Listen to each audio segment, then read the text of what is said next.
अस्सलाम वालेकुम friends, this Zubair Khan once again. Friends, आज के लेक्चर में हम लोग कंपैरेटर की बेसिक्स, उसकी एप्लीकेशंस और एडवांटेजेस को डिस्कस करेंगे।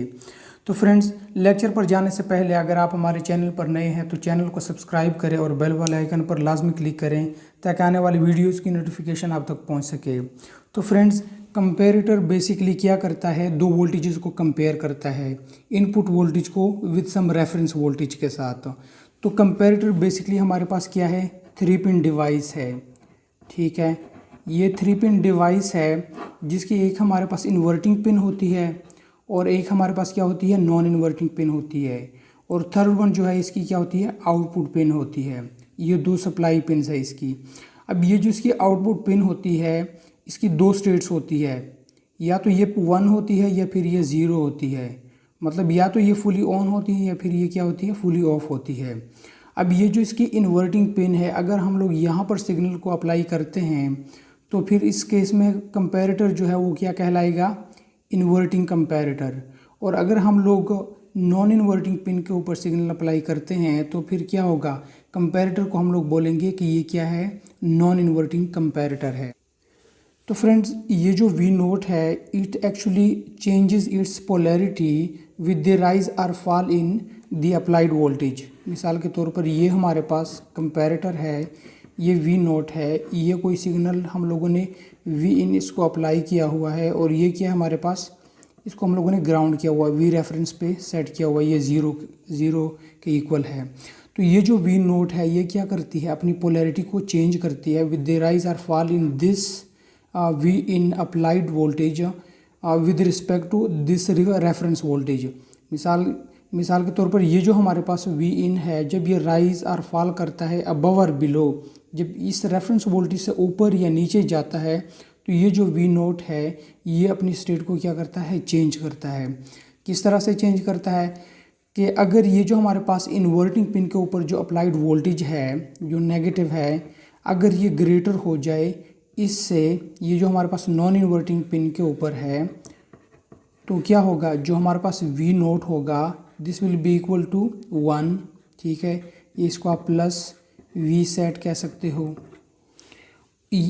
और दूसरी स्टेट क्या है कि अगर हमारे पास ये जो नॉन इन्वर्टिंग के ऊपर जो वोल्टेज है, अगर ये ग्रेटर हो जाए इन्वर्टिंग से, तो फिर जो वी नोट है it will be equal to 0, या फिर आप कह सकते हो कि माइनस वी सेचुरेशन।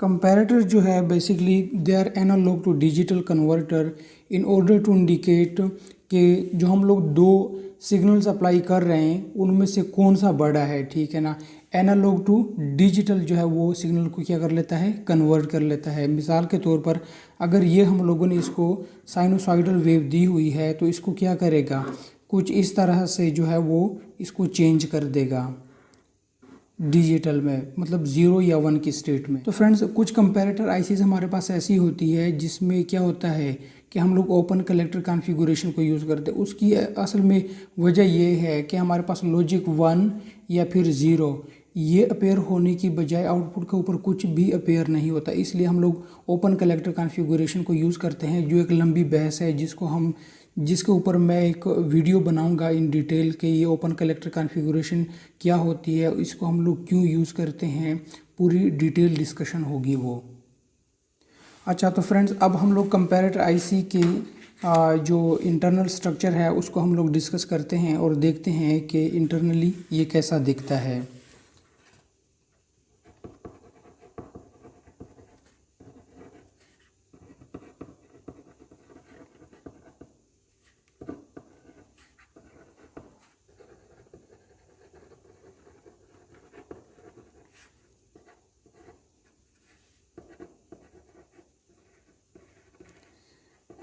तो फ्रेंड्स, अब हम लोग LM339 कंपैरेटर आईसी की इंटरनल स्ट्रक्चर को देखते हैं। ये है जिसका इंटरनल स्ट्रक्चर मैं ड्रॉ करने जा रहा हूँ। इसकी क्या होती है, 14 पिन्स होती है।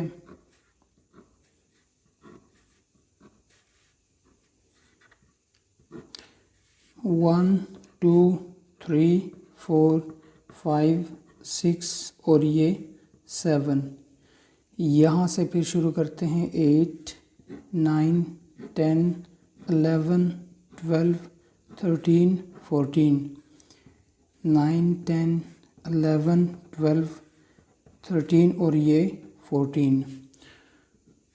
तो फ्रेंड्स अब ये जो है इसकी क्या है, ये 14 पिन्स है।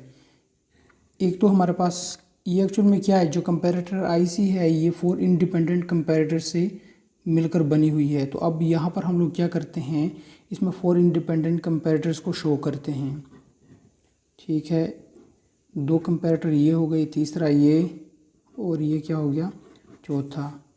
Positive negative, positive negative, negative positive, negative positive.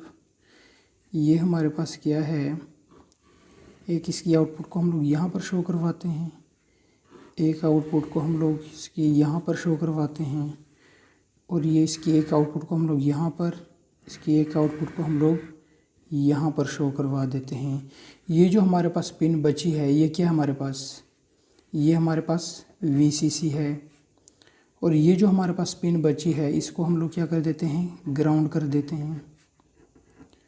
तो मतलब कि जब हमारे पास 4 इंडिपेंडेंट कंपैरेटर्स अगर एक आईसी में है तो इसका मतलब क्या है कि हम लोग एट ए टाइम 4 वोल्टेजेस को क्या कर सकते हैं, 4 इनपुट वोल्टेजेस को हम लोग कंपेयर कर सकते हैं। मतलब अगर हमारे पास 4 इनपुट वोल्टेजेस हों 4, तो उसको हम लोग क्या कर सकते हैं, कंपेयर कर सकते हैं। अगर किसी वक्त हम लोग क्या करते हैं, एक कंपैरेटर को यूज़ करते हैं और बाकियों को यूज़ नहीं करते, तो उससे क्या होता है, अगर हम लोग इसकी जो बाकी अनयूज पिन्स है उनको हम लोग ग्राउंड नहीं कर देते, तो हमारे पास सर्किट में क्या आ जाती है, ओसिलेशंस आ जाती है। ठीक है, ओसिलेशंस आ जाती है। तो उन ओसिलेशंस को ओवरकम करने का ये तरीका है कि हम लोग क्या कर देते हैं, इसकी जो अनयूज्ड पिन्स है उनको हम लोग क्या कर देते हैं, उनको हम लोग ग्राउंड कर देते हैं। अब हम लोग डिस्कस करते हैं इसके एडवांटेजेस को।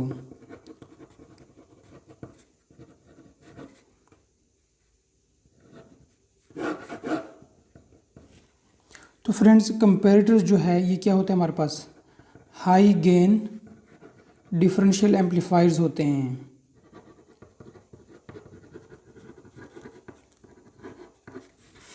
एम्पलीफायर्स होते हैं। Comparators are high gain differential amplifiers. इसका जो प्रोपेगेशन डिले होता है वो क्या होता है हमारे पास, लो होता है, और इसका जो राइज एंड फॉल टाइम होता है वो क्या होता है हमारे पास, फास्ट होता है। मतलब कि क्या, इसका जो स्ल्यू रेट है वो क्या होता है हमारे पास, फास्ट होता है। अगर हम लोग ओप एम्प को एज ए कंपैरेटर यूज़ करते हैं तो उसका नॉर्मली जो स्ल्यू रेट होता है वो इतना फास्ट नहीं होता, मतलब जो राइज एंड फॉल टाइम होता है वो इतना फास्ट नहीं होता। जबकि एक्चुअल में जो हमारे पास कंपैरेटर्स होते हैं उनका जो स्ल्यू रेट होता है या फिर जो उसकी एबिलिटी होती है टू चेंज इनटू आउटपुट, वो क्या होती है, वो बहुत फास्ट होती है। स्ल्यू रेट क्या होता है ये भी एक डिटेल डिस्कशन है, लेकिन थोड़ा सा मैं इसका जो है हवाला आपको दे देता हूँ। मिसाल के तौर पर ये हमारे पास क्या है, एक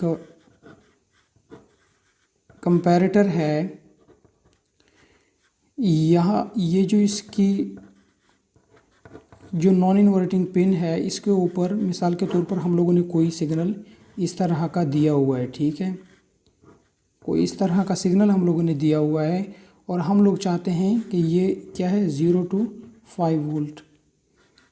और अब हम लोग क्या चाहते हैं कि इसकी आउटपुट के ऊपर भी कुछ इस तरह का ही सिग्नल अपेयर हो, 0 to 5 वोल्ट। लेकिन एक्चुअल में होता क्या है कि ये जो चीज़ है हमारे पास, ये जो 0 to 5 वोल्ट, हम लोग चाहते हैं कि इन नो टाइम, मतलब बिल्कुल डिले नहीं आना चाहिए। ये जो हमारे पास स्लोप है ये इसकी बिल्कुल क्या आनी चाहिए, कांस्टेंट आनी चाहिए। लेकिन एक्चुअल में होता ऐसे नहीं है। अब ये जो हमारे पास चीज़ है, ये जो 0 to 5 वोल्ट जो आउटपुट हमें दे रहा है वो कैसे होता है, वो एक्चुअल में ऐसे होता है। मतलब ये क्या आ गया, ये जो चीज़ है ये वाली, ये क्या है, ये हमारे पास डिले आ रहा है, तो ये हमारे पास स्ल्यू रेट होता है। नेक्स्ट वीडियो में हम लोग देखेंगे कि ये जो स्ल्यू रेट है ये क्यों आता है, इसके क्या फैक्टर्स है जिसकी वजह से ये स्ल्यू रेट अपीयर होता है और इसको हम लोग कैसे ओवरकम कर सकते हैं। तो फ्रेंड्स, अगर वीडियो आपको अच्छी लगी है तो इसे लाइक करें, शेयर करें और चैनल को सब्सक्राइब करना ना भूलिए। Thank you so much.